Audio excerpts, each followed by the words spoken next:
आज जो हम लोग पोएम पढ़ने वाली हैं उसका नाम है डस्ट ऑफ स्नो, जिसको लिखा है पोएट रॉबर्ट फ्रॉस्ट ने। आइए जान लेते हैं इनके बारे में कुछ बातें। इनका फुल नेम है Robert Lee Frost, okay.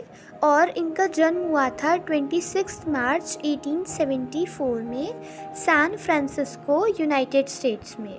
He was an American poet, ये एक अमेरिकन पोएट थे और इनको कुछ फेमस अवार्ड्स मिले थे। कांग्रेशनल गोल्ड मेडल मिला था 1916 में, यूनाइटेड स्टेट्स पोएट लॉरेट मिला था 1958 में, बॉलिंजर प्राइज़ मिला था इन द ईयर 1963 में, ओके।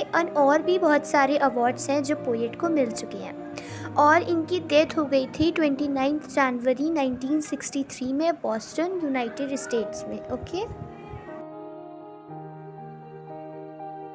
स्टार्ट करती है पोएम का स्टैंजा वाइज एक्सप्लेनेशन। और फर्स्ट स्टैंजा में मतलब जहाँ से हमारी पोएम स्टार्ट हो रही है तो हमें इस पे बताया जा रहा है कि जो हमारी पोएट है रॉबर्ट फ्रॉस्ट, वो सैड मूड में है, ग्लूमी मूड में है और उनके अंदर उनके मन जो है अशांत है वो, और उनके अंदर ना वो एक डीप थिंकिंग में है और उनके अंदर फ्रस्ट्रेशन है और उनकी लाइफ में कुछ भी अच्छा नहीं हो रहा है, वो बिल्कुल भी खुश नहीं है।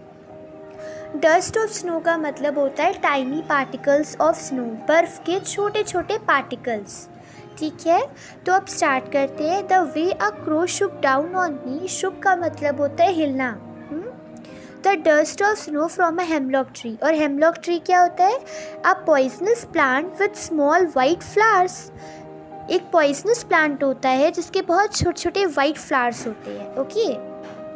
The way a crow shook down on me, the dust of snow from a hemlock tree। First stanza में बता रहे हैं कि जो पोएट है वो बहुत सैड है, उनकी लाइफ में कुछ भी अच्छा नहीं है, वो एक बहुत ही डीप थिंकिंग में है और वो हेमलॉक ट्री के पास से गुजर रहे होते हैं। तभी क्या होता है कि अचानक से पेड़ पे बैठा हुआ जो क्रो होता है, जो कौवा होता है, वो हिलता डुलता है पेड़ में, और जिसकी वजह से पेड़ से एक डस्ट ऑफ स्नो मतलब tiny particle of snow poet के शोल्डर पे आके गिर जाता है।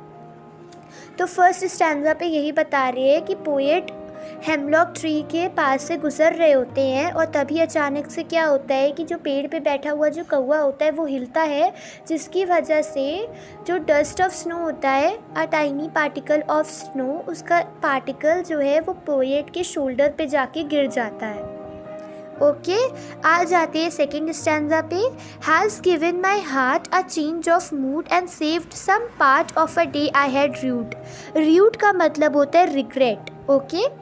तो अब देखिए सेकेंड स्टैंजा में क्या हो रहा है कि पोएट का मूड अचानक से चेंज हो रहा है। कब चेंज हो रहा है? जब डस्ट ऑफ स्नो उनके शोल्डर पे गिर गई है उसके बाद से ही पोएट का मूड अचानक से चेंज हो रहा है, पोएट हैप्पी हो जाते हैं। अब पोएट की सैडनेस जो होती है वो एकदम वैनिश हो जाती है, ख़त्म हो जाती है और पोएट का मूड वापस से अच्छा हो जाता है, वो हैप्पी हो जाते हैं। तुरंत ही जैसे वो देखते हैं कि उनके शोल्डर पे dust of snow, tiny particle of snow का गिरा है, वैसे ही उनका मूड चेंज हो जाता है, वो खुश हो जाते हैं।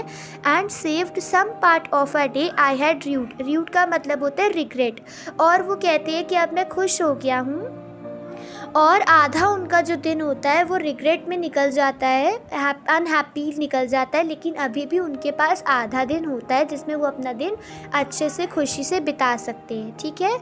तो हमारी पोएम इसी के साथ ख़त्म हो जाती है। कहने को तो इसमें सिर्फ 2 स्टैंजा हैं, बट ये पोएम का जो लेसन है ये एक बहुत डीप रूटेड लेसन है। ये पोएम हमें एक बहुत डीप मीनिंग दे के जा रही है। वो क्या है कि कभी कभी निगेटिव चीज़ें भी हमारी लाइफ में अच्छे रीज़न से आती हैं, मतलब हमें हमेशा पॉजिटिव और होपफुल रहने की ज़रूरत है।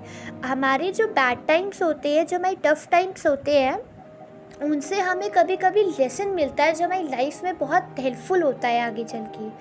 और अगर निगेटिव चीज़ें हैं हमारी लाइफ में तो कभी कभी वो हमारे लिए एक बहुत बड़ी हैप्पीनेस का रीज़न भी बन जाती है।